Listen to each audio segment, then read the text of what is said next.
सभी छात्र छात्राओं को वेद तिवारी का नमस्कार। विद्यार्थियों, इसी तरह की मोटिवेशनल और UP PCS, other state PCS, RO ARO, UP police आदि परीक्षाओं के लिए हैंड राइटिंग नोट्स की वीडियो प्राप्त करने के लिए मेरे चैनल को सब्सक्राइब करना ना भूलें। इस चैनल के माध्यम से आप सभी विषयों के नोट्स की वीडियो प्राप्त कर सकते हैं बिल्कुल फ्री में, और पीडीएफ प्राप्त करने के लिए मेरे टेलीग्राम चैनल को ज्वाइन कर लीजिए। वीडियो में नीचे लिंक दी गई है। जय हिंद, जय भारत, वंदे मातरम, सत्यमेव जयते। सभी छात्र छात्राओं को रूपा का नमस्कार। विद्यार्थियों, आप सभी का वेद सर के चैनल में स्वागत है। मैं रूपा आप सभी के समक्ष आज राष्ट्रपति की वीडियो लेकर आई हूं। उसके बारे में आज हम लोग पढ़ेंगे, जानेंगे क्या योग्यताएं हैं, कैसे निर्वाचित होती हैं, सभी के बारे में हम जानेंगे। तो आइए वीडियो स्टार्ट करते हैं। राष्ट्रपति शासन प्रणाली, इसको दो भागों में डिवाइड किया गया है। संसदीय शासन प्रणाली, अध्यक्षीय शासन प्रणाली। अध्यक्ष शासन प्रणाली में राष्ट्रपति सर्वे सर्वा है। संसदीय शासन प्रणाली में संसद सर्वोच्च है। प्रधानमंत्री कार्यपालिका, विधायिका, न्यायपालिका गवर्निंग बॉडी होती है। कार्यपालिका सरकार नीतियों का क्रियान्वयन करने वाला। विधायिका संसद जो विधि का निर्माण करे। न्यायपालिका जो निर्णय दे, उच्चतम न्यायालय। भारत में संसदीय शासन प्रणाली प्रचलित है। भारत का राष्ट्रपति नाम मात्र का कार्यपालक माना जाता है। वास्तविक शक्ति प्रधानमंत्री के हाथ में होती है। भारत का प्रथम नागरिक राष्ट्रपति होता है। तीनों सेनाओं का प्रमुख राष्ट्रपति है। अनुच्छेद 52 में भारत का एक राष्ट्रपति होगा, यह अनुच्छेद 52 में कहा गया है। अनुच्छेद 53 संघ की कार्यपालिका शक्ति राष्ट्रपति में निहित होगी, जिसका प्रयोग वह स्वयं संविधान के अनुसार करेगा या अपने अधीनस्थ मंत्रिपरिषद के सहयोग से करेगा, जिसका मुखिया प्रधानमंत्री होगा। अनुच्छेद 54 भारत का राष्ट्रपति अप्रत्यक्ष निर्वाचन का परिणाम होगा। निर्वाचक मंडल, लोकसभा के निर्वाचित सदस्य, राज्यसभा के निर्वाचित सदस्य, विधानसभा के निर्वाचित सदस्य, मनोनीत सदस्य व विधान परिषद सदस्य राष्ट्रपति के निर्वाचन में भाग नहीं लेते। 69वें एवं 70वें संविधान संशोधन द्वारा दिल्ली एवं पांडुचेरी को भी राज्य शब्द में शामिल किया गया है। अनुच्छेद 55 भारत का राष्ट्रपति अनुपातिक प्रतिनिधित्व प्रणाली एकल संक्रमणित मत पद्धति द्वारा चुना जाता है। विधायिका के मत का मूल्य एमएलए, राज्य की कुल जनसंख्या बटे विधान सदस्य के मत का मूल्य गुणे 1/1000 बराबर 1000। संसद सदस्य के मत का मूल्य विधानसभा के सदस्यों के मतों का कुल मूल्य बटे संसद सदस्यों की संख्या गुणे 1000। अनुच्छेद 56 राष्ट्रपति का कार्यकाल। राष्ट्रपति का कार्यकाल सामान्यतः 5 वर्ष का होता है, लेकिन इससे पूर्व भी वह अपना त्यागपत्र उपराष्ट्रपति को सौंप सकता है। उपराष्ट्रपति इसकी सूचना लोकसभा अध्यक्ष को देगा। अनुच्छेद 56 के चौथा राष्ट्रपति को महाभियोग की प्रक्रिया से हटाया जा सकता है, जिसका उल्लेख अनुच्छेद 61 में है। अनुच्छेद 57 भारत का राष्ट्रपति एक से अधिक बार पद पर निर्वाचित हो सकता है।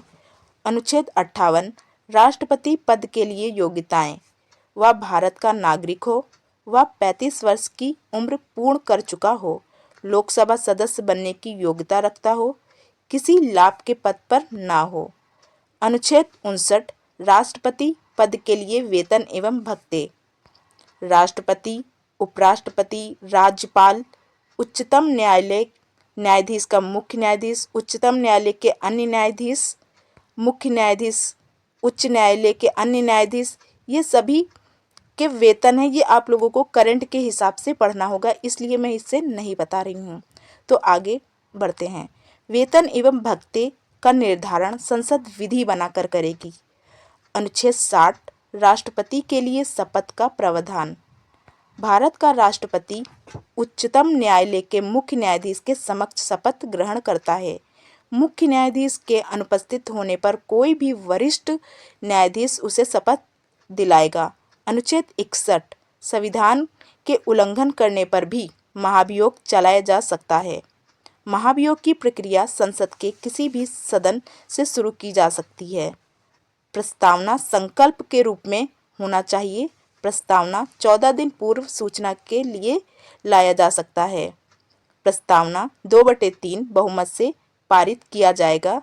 महाभियोग प्रक्रिया में राष्ट्रपति स्वयं उपस्थित होकर अपना बचाव कर सकता है। अनुच्छेद 62, यदि किसी कारणवश राष्ट्रपति का पद रिक्त हो जाए तो 6 माह के अंदर उसका पद भरा जाना चाहिए।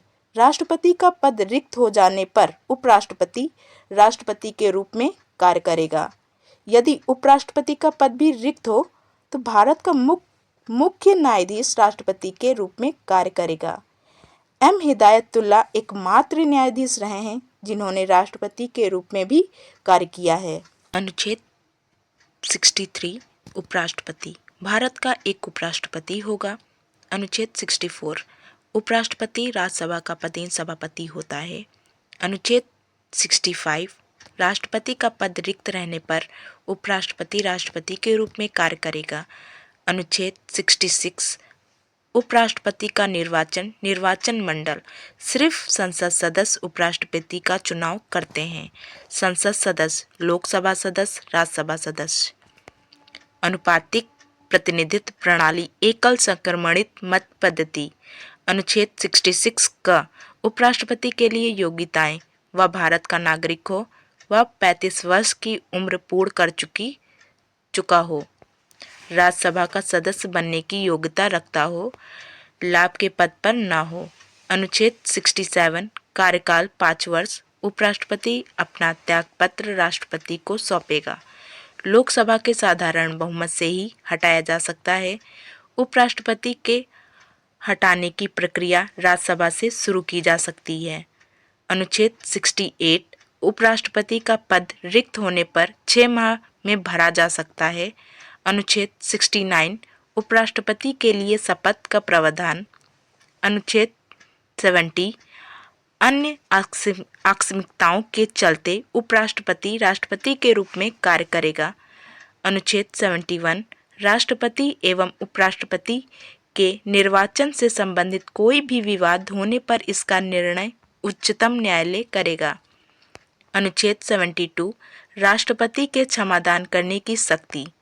राष्ट्रपति किसी भी सजा पाए व्यक्ति की सजा को कम कर सकता है, उसकी प्रकृति बदल सकता है, यहाँ तक कि उसकी मृत्यु दंड को भी माफ कर सकता है।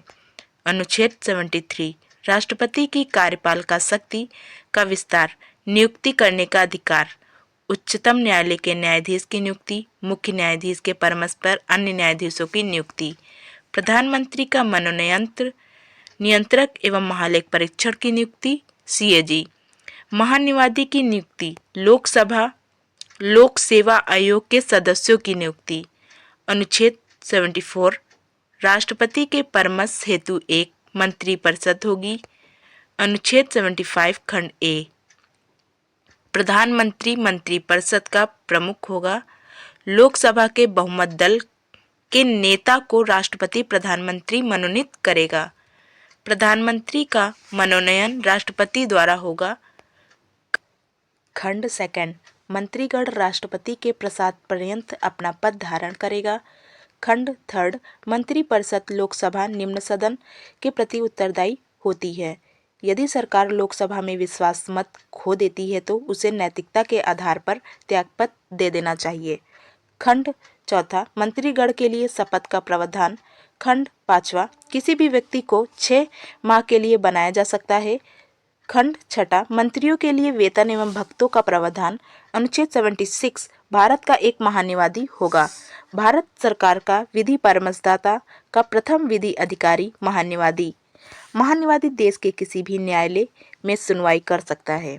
महान्यायवादी संसद का सदस्य न होते हुए भी संसदीय कार्यवाही में भाग ले सकता है, परंतु मतदान नहीं कर सकता। अनुच्छेद 77, भारत के समस्त कार्य राष्ट्रपति के नाम से किए जा सकते हैं।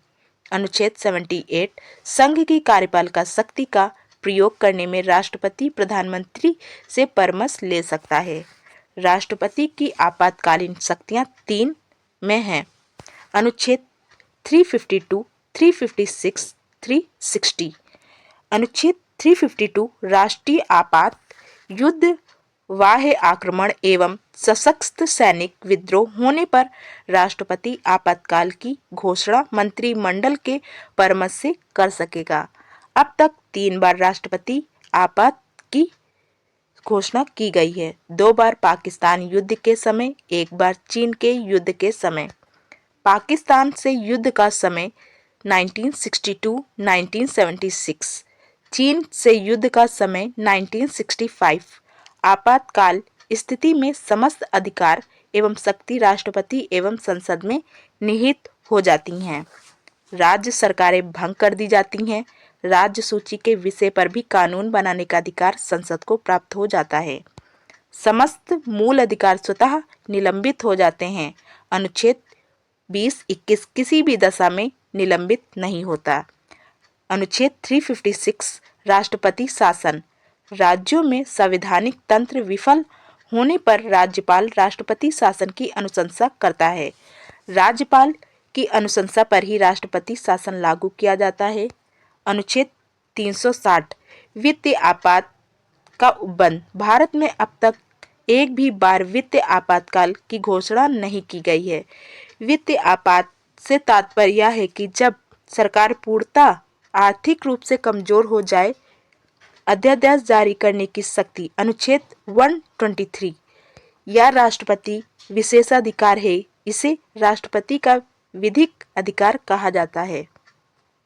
जब संसद सत्र में नहीं हो और ऐसी दशाएं उत्पन्न हो जाएं कि तुरंत विधि बनाना आवश्यक हो जाए तो राष्ट्रपति अध्यादेश जारी कर सकता है। यह अध्यादेश उतना ही प्रभावी होगा जितना कि संसद द्वारा बनाई गई विधि। जैसे ही संसद सत्र में आएगी अध्यादेश संसद में पेश किया जाएगा, 6 सप्ताह में निष्प्रभावी हो सकता है। राष्ट्रपति अध्यादेश को वापस भी ले सकता है। विद्यार्थियों, ऐसी ही वीडियो पाने के लिए हमारे चैनल को सब्सक्राइब करना ना भूलें। जय हिंद, जय भारत, वंदे मातरम, सत्यमेव जयते।